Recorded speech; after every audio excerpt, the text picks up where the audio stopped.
Greetings and welcome to the Live Your Song podcast. We are all about businesses that make a difference. My name is Cheyenne Kramer, and this is my better half. I'm Kramer. Hello, everyone. And we do some really unusual kinds of things. For those who may have not been following our podcast yet, we are actually on the road these days. We are living in our tiny home on wheels, which happens to be a motorhome. And we still have a home base in the Raleigh, North Carolina area. But we have been from where we are now, which is in Indiana. We've been to Florida, we've been to Texas, and a whole bunch of places in between over the past year. And so we are out here in Princeton, Indiana today, and our goal was to find some wonderful businesses out here that we could put the spotlight on and help everybody to be able to have a little bit of publicity and promotion. And, we're going to ask some questions to some of these businesses too, just so that you can get a better understanding of who these folks are, why they're in business, and why might you want to do business with them. So that's what we're going to do today. And, we've invited a number of folks, and hopefully a few more will pop in as we go along. But if not, we believe in whoever comes are the right people, and they're going to be people who have some great things to talk to you about today. So, this is being hosted by DAC Healthcare Co-op, and we will give you a little bit more information about them as we go along.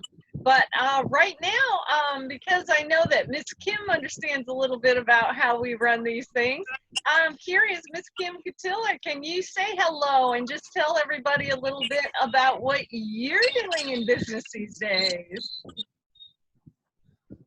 Hi, everybody. I'm Kim Catiller. I'm in Princeton, Indiana, and I do health and wellness, and I am also a longevity rep. I love the weight management products that they have available, and that I also do many other types of clientele. I do work with the homeless, and I do other programs such as NA and AA recovery and jail to work programs. Also work with transitional housing. I work with numerous types of clientele, from prison to homeless to whatever, just whatever comes my way. I believe that God has put that in my path, and that my ambition and goals are to help people reach their goals, to succeed and to further their life and to become whatever it is they want to be in their community, doing what they want to do. And I wish we had more small businesses that were out there doing that, and more people starting their own business, because they don't realize that they don't have to go to a menial job. They can have their own life, have their own business, make their own hours, and do their own thing. And that's really what's going to make them the happiest, is doing their own thing. Absolutely. I agree totally. And we appreciate the work that you're doing in the community as well as the business that you're working in. And we're just excited to have you with us here today, Kim. I know you've been helping quite a number of folks in the community, both through your wellness business as well as just helping to lift people up in the community in general. So thanks for being with us today. Thanks, Kim. Thank you for having me. All right. And Mr. Seth, you've got some story there. Since we don't have a whole lot of people here today, you want to share just a little bit about your story and what kind of business you're involved in? I'm also a longevity sales rep. Don't really specialize in any areas yet. I am currently working on weight loss. I just came out of homelessness, poverty, addiction. I have a YouTube channel that I post a video on every night about early warning signs, past addiction problems, things that I think each night it's unscripted.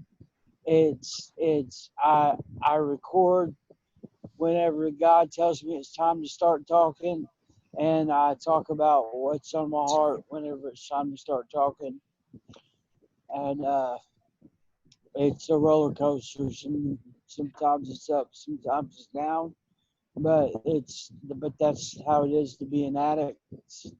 It's a roller coaster up and down. So I'm trying to show people that addicts aren't what society's label has put on them. Sure, we've committed crimes to get high. I don't have a violent crime on my record, but yet a lot of people put addicts uh, in that category, and not all addicts are like that.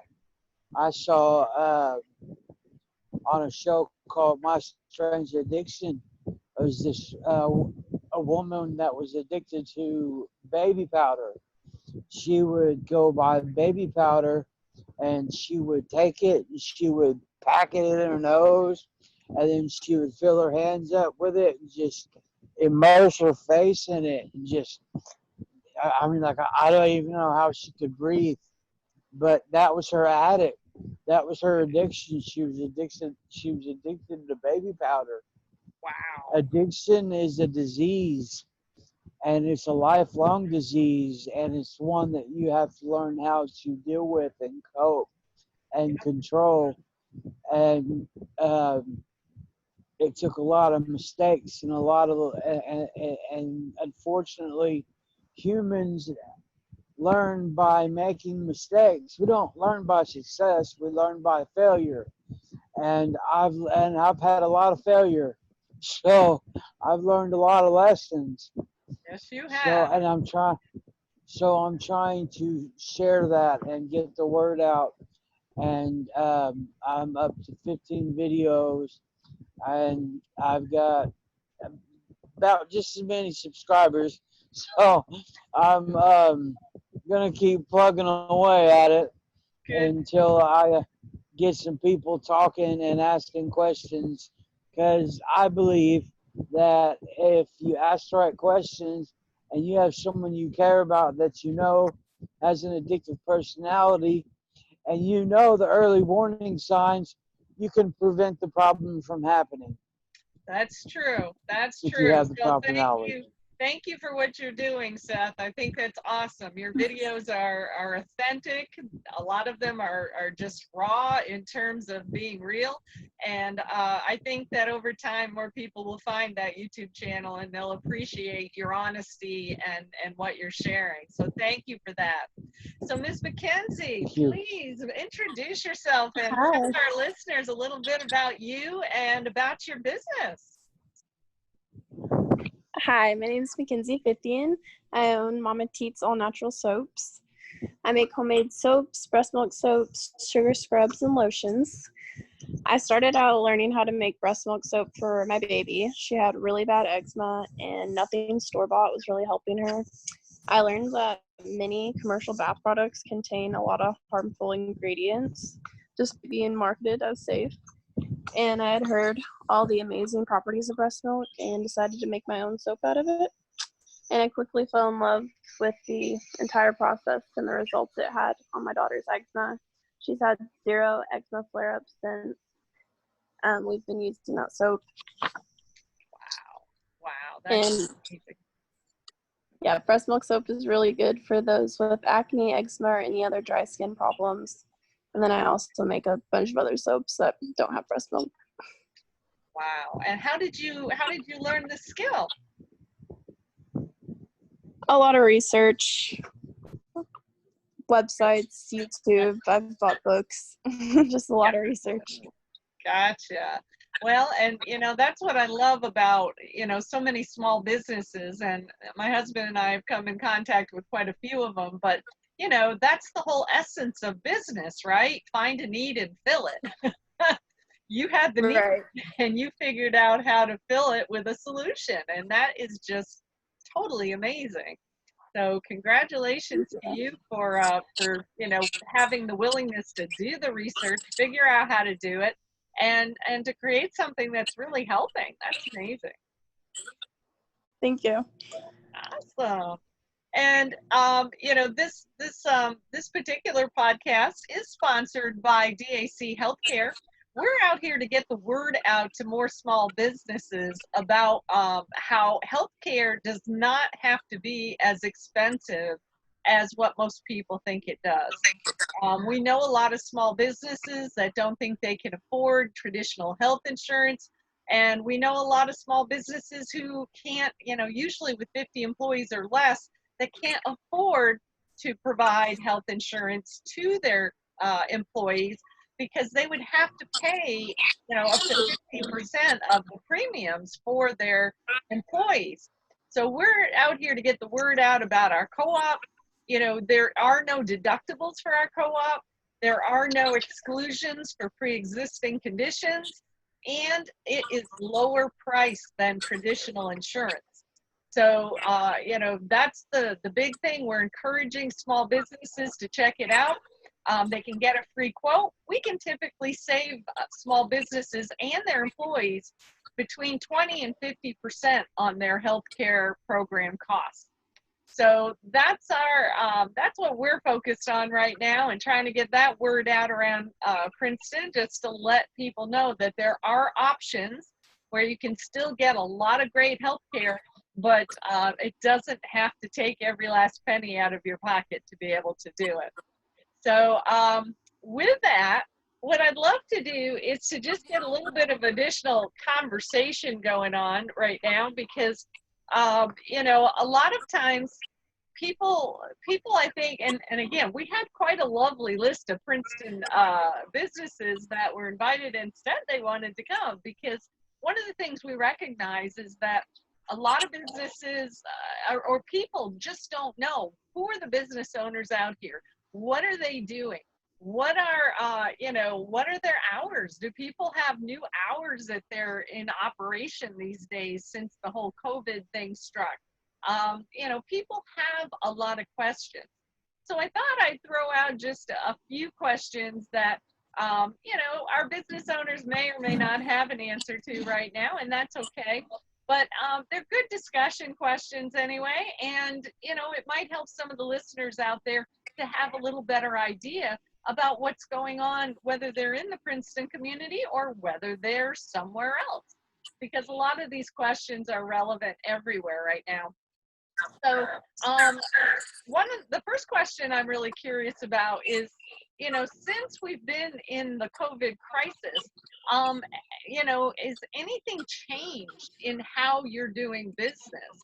Anybody have any thoughts on that in terms of something that you might be doing differently, or some way that perhaps you've implemented to help customers feel comfortable with the new realities of what we're dealing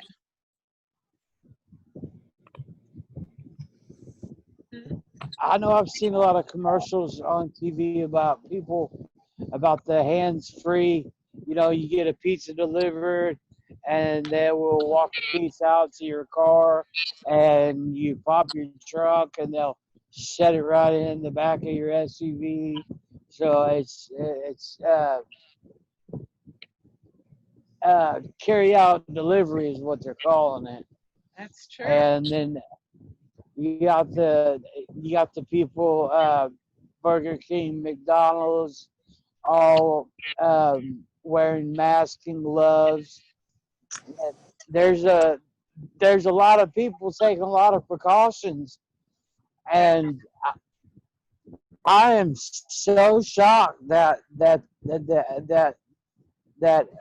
I'm I mean like I talked to I I I physically talked to people this morning that were going to be here, and we're so excited about it. I'm so surprised they're not here. It's okay. That is one of the things about the nature of business owners, is that, who knows, maybe they had a whole lot of business start to transact this afternoon, and that has to come first. That actually happened to me this morning. There's a meeting I'm usually on early in the morning on Friday mornings, and I wasn't able to be there because I had some business activity going on. So that does happen, and that's just kind of the way that it goes. Ms. McKenzie, you have any thoughts on that? I mean, it sounds like most of what you're doing is online, other than the vendor booth that we saw down at Finders Keepers. But anything that you could share with the community about how how is your product even something that might be really helpful with the COVID crisis, given that it is you've got a lot of soap products there.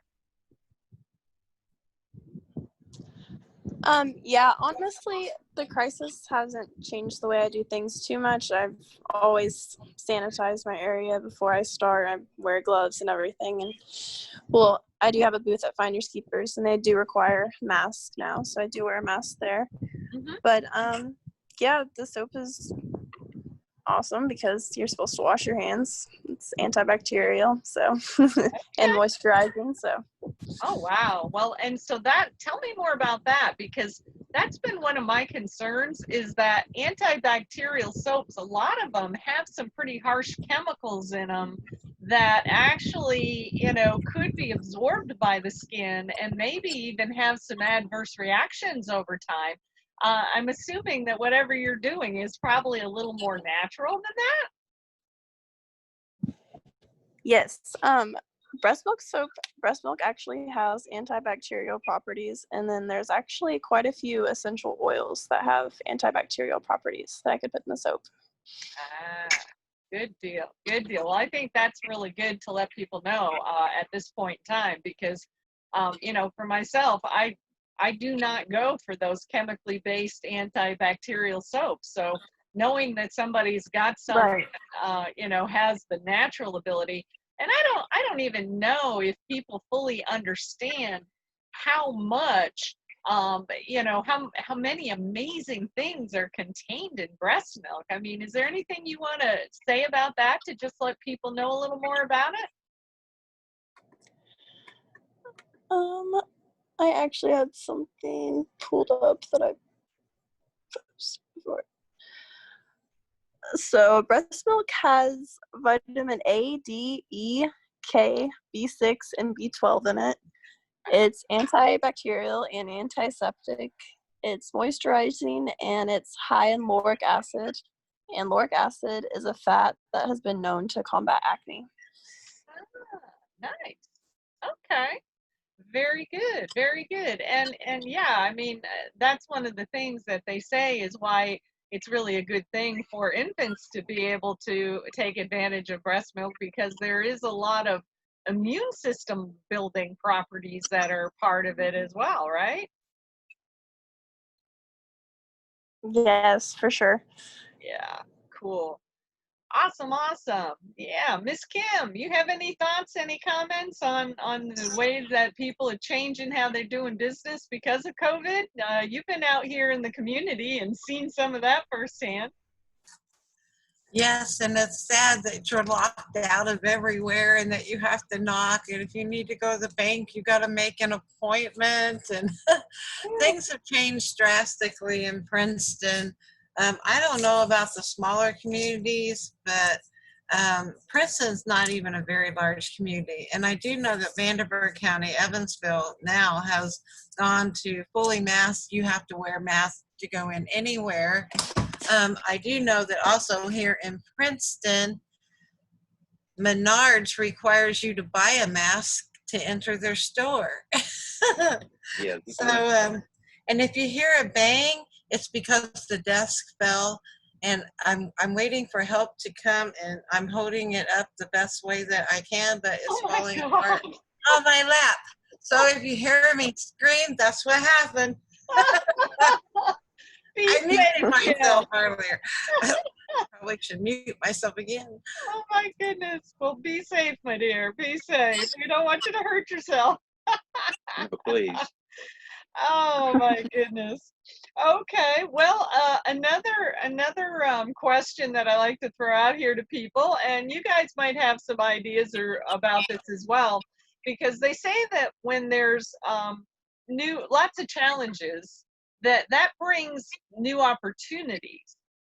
So I'm just curious, have any of you identified in your mind, even if you haven't taken any action on it, anything where you've thought of, possibly new products or services, or new income streams, new ways to serve your customers as a result of what's been going on with COVID? Anybody have any thoughts about that?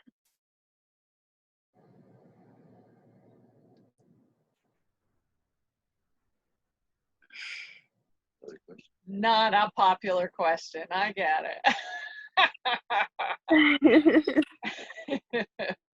Well, and that's part of what we've been trying to help people to think about and to understand, is that now is the time to think about, is there additional income streams that you could add into what you're doing? Are there new ways to be of service? Are there new ways to help people?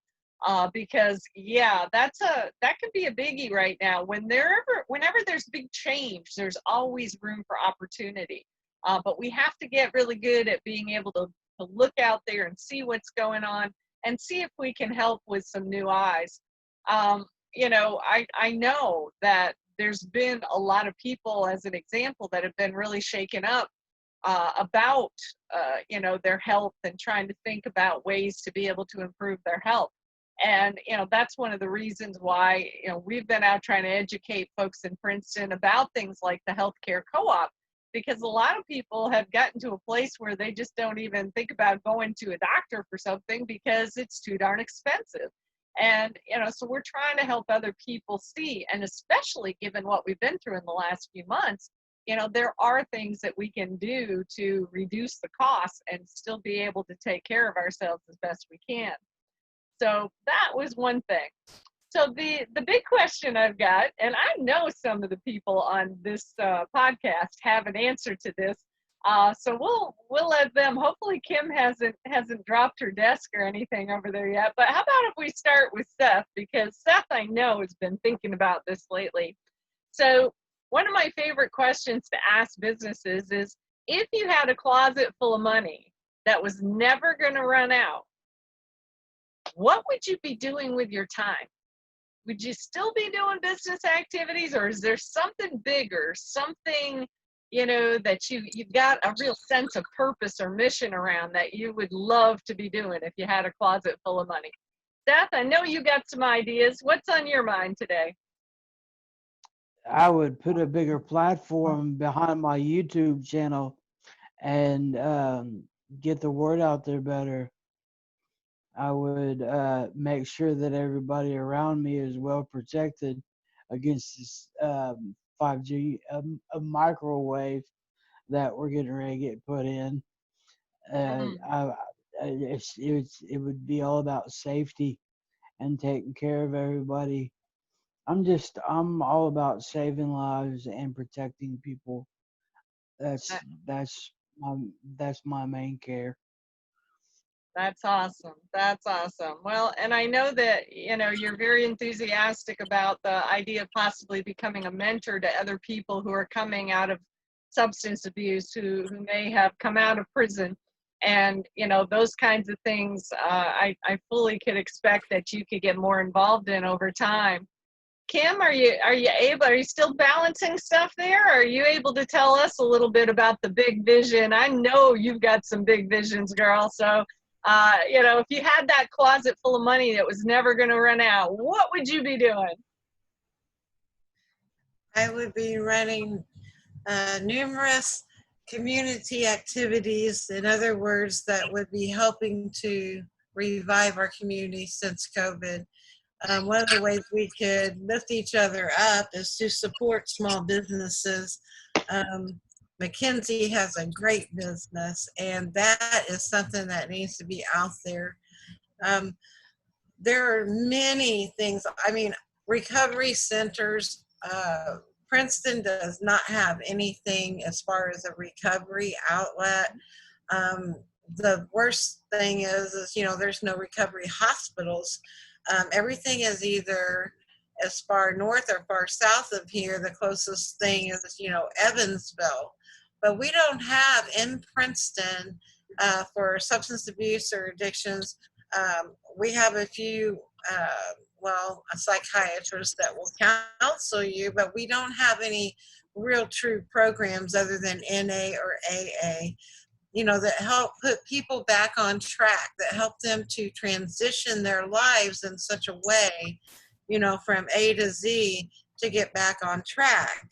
The work that the people that I work with and what we do that to a point, but there's not enough funding and there's not enough programs out there. I would definitely invest in more programs to help more people, that this community could be completely drug free. And that is my vision, that there is no more drugs, or harmful drugs, I guess you should say, the right kind, you know what I mean?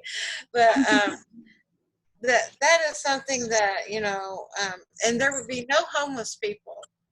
That is another dream of mine. I've worked with the homeless for years, more than 10 years, and my dream would be for there to be no one ever to be without a roof over their head, or food in their belly, or clothes on their back, that they have the necessary means without struggling, without the struggle.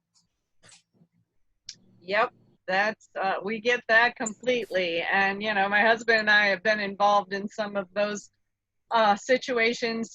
We've taught in homeless shelters, we've taught in local jails.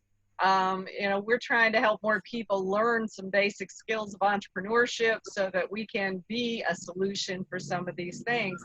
And dear, you want to talk about some of the kids we've worked with in the past? Oh, some of these kids are amazing. What they're thinking. When you pose that question to them, what they do with they had a closet full of money, and one of the first things come out of their mouths, helping others. And these are kids that some of them are living in a homeless shelter, have one parent, and yet the first thing they want to do is help other kids. Exactly. It's unbelievable what they come up with. It truly is. It truly is. And we actually have a team of people that are working together. They get together typically on Saturday mornings. They're brainstorming and putting pieces of the puzzle together because, it's going by many names. We have one person who has what they call the Hope Institute. We have, the concept of Garden of Eden communities, paradise communities. This is what we're working on building, is being able to create communities where people can, be able to have a roof over their head, be able to learn entrepreneurial skills, being able to work together and build solutions for their communities. And I fully believe that this is going to become a bigger and bigger movement over the next year or so, because there's a lot of people who are hurting out here right now. And I'm sure between now and the end of the year, it's going to be very interesting for a lot of folks. So, yeah, so we all have some pretty big visions out there. Mackenzie, I'm just kind of curious. Sounds like you've got your hands full with a little one at home, so perhaps this is not part of your thought processes, but did you ever have any big vision about if you had a pile of money that you would love to go and do something big with it? Oh, I mean, I still think I would make soap because I love that, but I definitely agree with Kim. I would want to give back to other small businesses, and I agree about the abuse centers. We definitely need more events where we can come together as a community and support each other. Absolutely. And support other businesses. Yeah. Princeton's actually having their first craft fair this October, and I think that's really cool. Their first what? Craft fair. Craft fair. Oh, awesome. I hope you're going to be part of that. I am. Yeah. Good. Yeah, I could imagine you getting involved in helping other people learn how to make soaps and such as well. Yeah, that would be fun. Once you have some specialized knowledge, there's no reason that you can't find ways to be able to share it with other people. That was actually a program that we had back in North Carolina that I thought was really cool, was that they had a program where anybody who had a skill could apply to be able to teach. You didn't have to have a degree, you didn't have to have anything, you just had to have a skill that you wanted to teach to other people. and you could apply, and you got, they would do all the advertising for you, because basically they were letting people use the local high schools to be able to teach in the evening when the students weren't there. And, so the teachers could charge whatever they wanted to charge for their class, and then they just paid a small amount to the school system for being able to rent the space in the school at nights to teach their class. So that kind of stuff to me is amazing, because, more and more people can get involved in sharing their skills and their talents and such with folks. I haven't seen anything quite That's like that awesome. around here. I don't know if they've ever considered that. Yeah, that sounds really awesome. Yeah. And of course, more and more people these days are getting involved in teaching online. The Zoom platform is a great place to be able to do teaching. You can charge a fee for being able to bring people together and teach a skill. There's lots of ways to get it done these days. So definitely keep that in mind too, going forward with anything where you learn a skill. Zoom is a platform, YouTube is a platform, and even this podcast is seen on the Patreon platform. And that's a platform that a lot of people don't even know about. It's called patreon.com. And you can actually build a membership site on Patreon. You don't pay anything to build the site, but you invite people to become members of your site. You share things with them. You can teach on the site. You can do all kinds of stuff.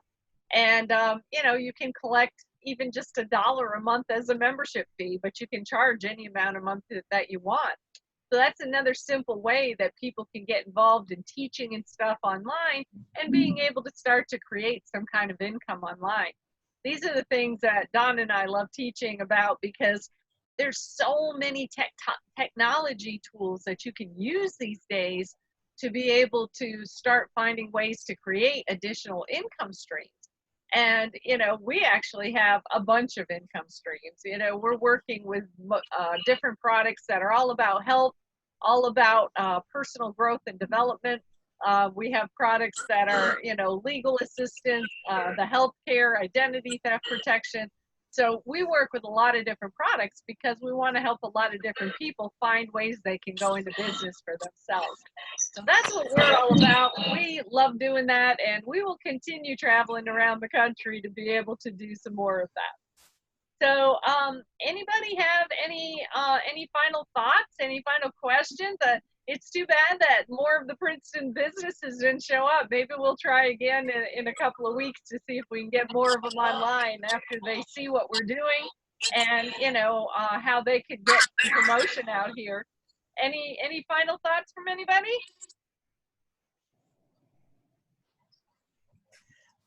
Thanks, everybody, for your contributions.